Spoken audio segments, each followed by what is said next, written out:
मैं Bhanwarlal assistant professor ABST government college Jhunjhunu आज अपन BCom part प्रथम के प्रथम प्रश्न पत्र corporate accounting and financial account का अध्ययन करेंगे।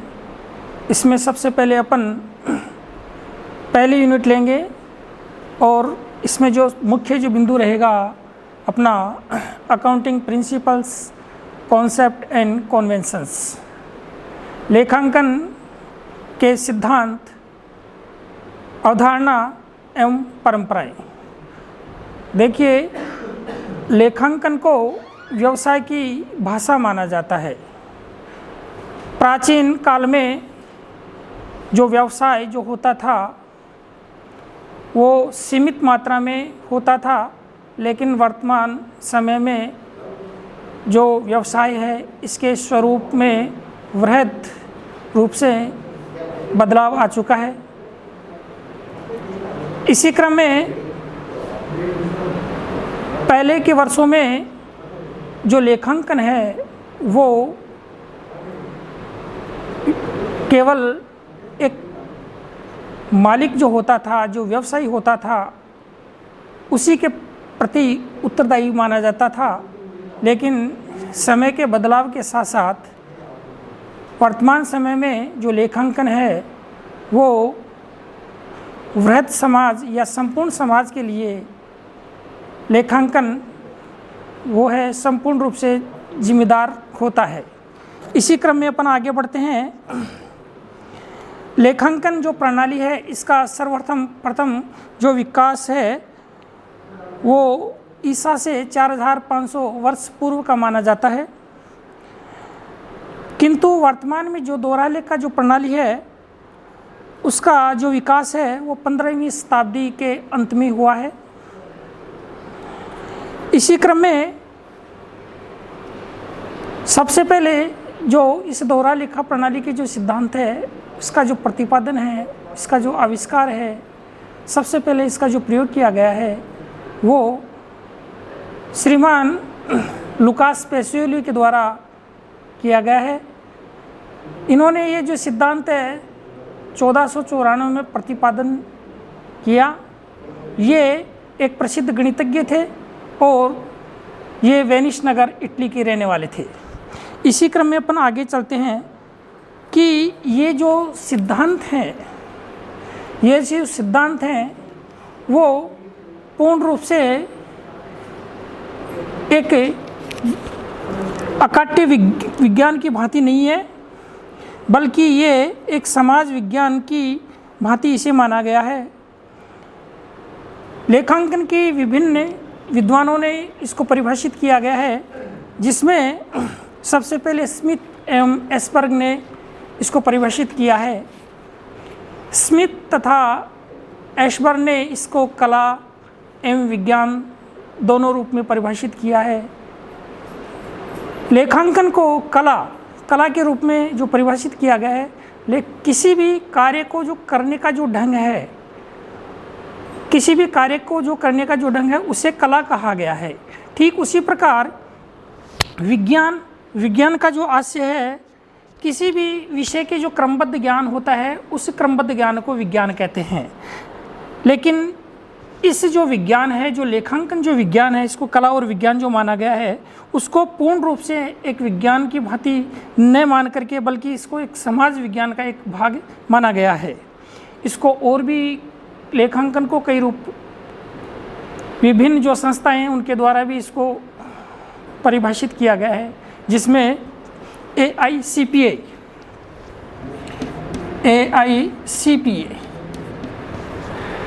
American institute of certified public accountant, ये एक संस्था है। इसी प्रकार एक दूसरी जो संस्था है वो है American accounting principle board. American accounting principle board, इसने भी अकाउंटिंग के संबंध में परिभाषा प्रस्तुत की है। तो इन परिभाषाओं के मूल रूप में केवल यही बात देखने को मिलती है कि लेखांकन किसे कहा गया है।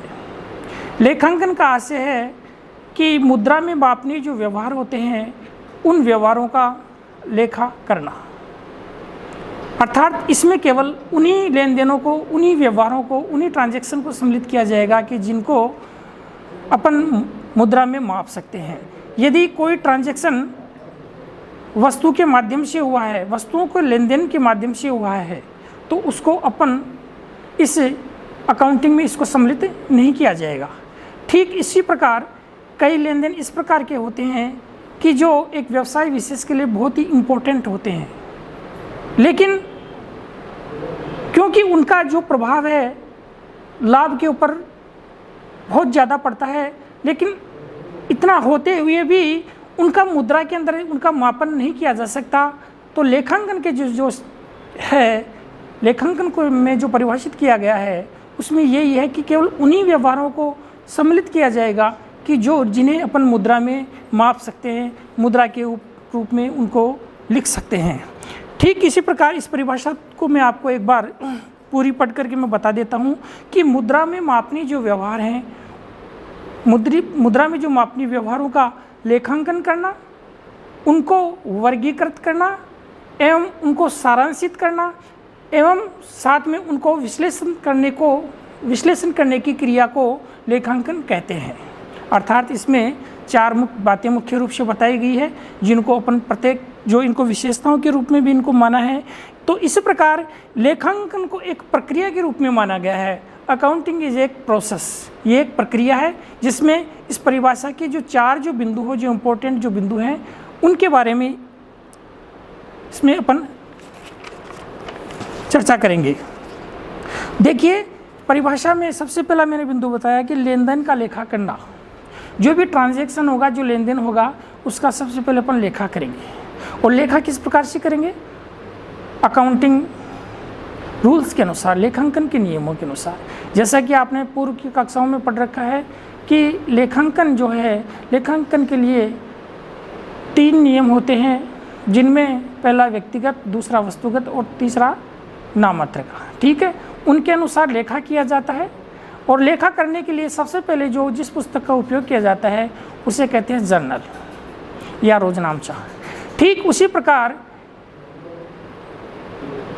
कई व्यवसाय इस प्रकार के होते हैं जो बहुत ही बड़े रूप में होते हैं, उनके लिए एक रोजनामचा ही पर्याप्त नहीं होता है, बल्कि उनके लिए एक पृथक पुस्तकें रखना आवश्यक होता है।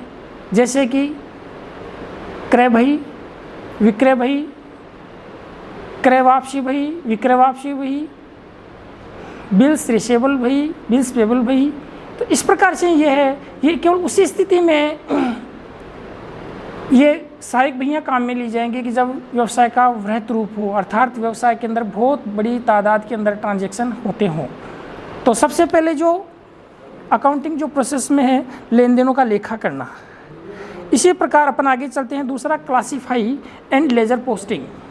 ठीक है, फर्स्ट जो स्टेप था रिकॉर्डिंग ऑफ ट्रांजैक्शंस। इसके पश्चात अपन आगे बढ़ते हैं कि क्लासीफाइंग एंड लेजर पोस्टिंग। जो पहले आपने जो जिन व्यवहारों का लेखा किया है, उन लेखों का आगे आप क्या करेंगे? उनको खातों में खतौनी करेंगे, उनकी लेजर पोस्टिंग करेंगे। ऐसा क्यों किया जाता है? कि जिससे कि उनका वर्गीकरण किया जाता है। और ये वर्गीकरण किस प्रकार से किया जाता है? एक ही विशेषताओं के आधार पर। यदि अपन ने परचेज़ किया है तो सभी जो व्यवहार हैं उस परचेज में ही जो अकाउंट होगा उसमें लिखी जाएंगी। और ये जो व्यवहार जो इसमें जो खतौनी की जाएगी उसका जो बेस रहेगा वो रहेगा जर्नल। ठीक इसी प्रकार इनको वर्गीकृत किया जाएगा। थर्ड जो स्टेप है वो है summarising and preparation of final account. इसमें संक्षिप्तीकरण या इसे कह दीजिए अंतिम खाते तैयार करना। तो देखिए इसमें कौन कौन से आपको कार्य करने पड़ेंगे। सबसे पहले रिकॉर्डिंग ऑफ ट्रांजैक्शंस, उसमें जर्नल या सब्सिडरी बुक्स काम में आती हैं। सेकंड जो होगा क्लासीफाइंग एंड लेजर पोस्टिंग, इसमें आपको जो खाते हैं वो तैयार करने पड़ेंगे, जो उनकी प्रकृति के अनुसार तैयार करने पड़ेंगे। थर्ड जो है इसके अंदर आपको इसका समराइजिंग करना पड़ेगा, और इसके लिए इसका संक्षिप्तीकरण है, इसके अंदर आपको क्या क्या स्टेप्स करने पड़ेंगे। इसके लिए आप एक ट्रायल बुक होती है, एक तलपट होता है जो एक खाता नहीं होता है बल्कि एक सूची पत्र होता है, वो केवल खातों की एक गणितीय शुद्धता को जांच करने के लिए इसका प्रयोग किया जाता है। इतना होने के पश्चात भी तलपट के माध्यम से आप यदि कोई त्रुटि रह गई है तो भी उसके बारे में पूर्णतया पता नहीं लगा सकते।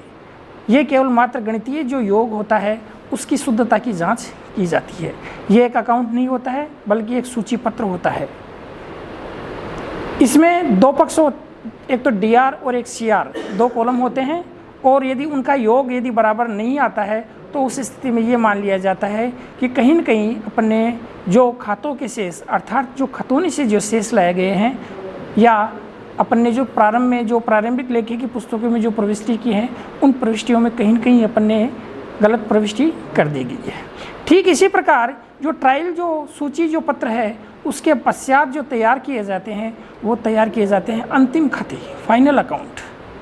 अंतिम खातों में इसमें मुख्य रूप से दो चीज़ें आती हैं, एक तो पूरे वर्ष भर का लाभ या हानि का पता लगाना, और उस तिथि को अर्थात उस वर्ष की जो अंतिम तिथि को, जिस भी तिथि को अपन अंतिम खाते तैयार किए करते हैं 31 मार्च को या 31 दिसंबर को, उस तिथि को एक व्यवसाय विशेष की संपत्तियों की क्या स्थिति है, संपत्तियों का क्या मूल्य है, संपत्ति के कितने दायित्व हैं, कितने जो और जो संपत्तियां हैं उनके बारे में जानकारी प्राप्त की जाती है।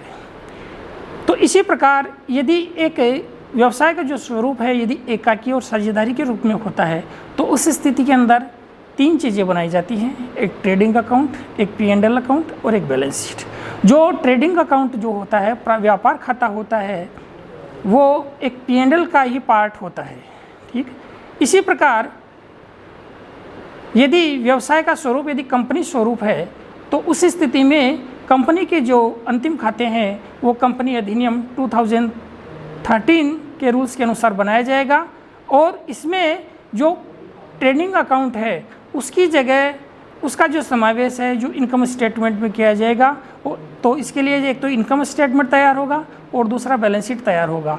ठीक उसी प्रकार बैलेंस शीट के साथ में कुछ अनुसूचियाँ भी होंगी, कुछ अनुसूचियाँ होंगी जो एक वर्किंग नोट के रूप में होंगी। यदि कोई भी व्यक्ति जो इनमें रुचि रखता है यदि वो देखना चाहें तो उस ट्रांजैक्शन की या उस रकम की जो विस्तृत जो जानकारी है उस वर्किंग नोट उस शेड्यूल के माध्यम से प्राप्त कर सकता है। ठीक इसी प्रकार सबसे जो इस अकाउंट जो लास्ट जो प्रोसेस है वो है इंटरप्रेटिंग ऑफ रिजल्ट्स। जो भी आपने जो निष्कर्ष जो निकाला है, इंटरप्रेटिंग अर्थात इसका अर्थ यह है कि विश्लेषण करना।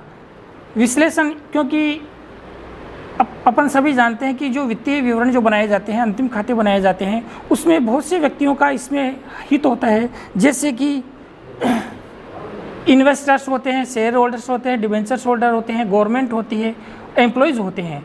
तो उन व्यक्तियों के लिए इसमें जो सूचनाएं वो प्रस्तुत की जाती हैं। ठीक इस प्रकार उनका जो विश्लेषण जो किया जाता है वो किस प्रकार से किया जाता है, इसके लिए बहुत सी टेक्निक्स जो दी गई हैं। अनुपात विश्लेषण है, कैश फ्लो विश्लेषण है, कैश फ्लो है, फंड फ्लो है। ठीक इसी प्रकार ट्रेंड रेशियो और कई प्रकार के जो वेरियस जो टेक्निक्स हैं उनका भी इसमें समावेश किया जाता है। ये तो थी एक परंपरागत विधियाँ जिनके माध्यम से विश्लेषण किया जाता रहा है, लेकिन वर्तमान समय के अंदर कुछ ऐसी टेक्निक्स हैं जो वित्तीय विश्लेषण की जो टेक्निक्स हैं उनको भी काम में लिया गया है, जैसे economic value added method, balance score card techniques. ठीक उसी प्रकार एक सोशल रेस्पॉन्सिबिलिटी होती है। तो इन सभी का जो समावेश इसमें किया गया है, ताकि इसमें जो भी व्यक्ति, जो भी स्टेक होल्डर्स इनमें जो हित रखता है वो व्यक्ति अपने से संबंधित जो जानकारी है वो सही ढंग से प्राप्त कर सके। Thank you.